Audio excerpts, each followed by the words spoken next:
ไป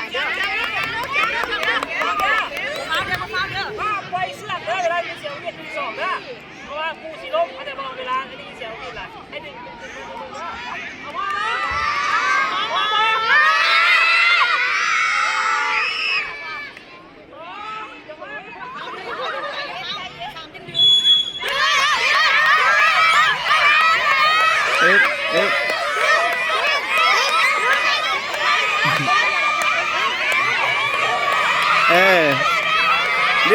ดึงงานดึงเดินเดิน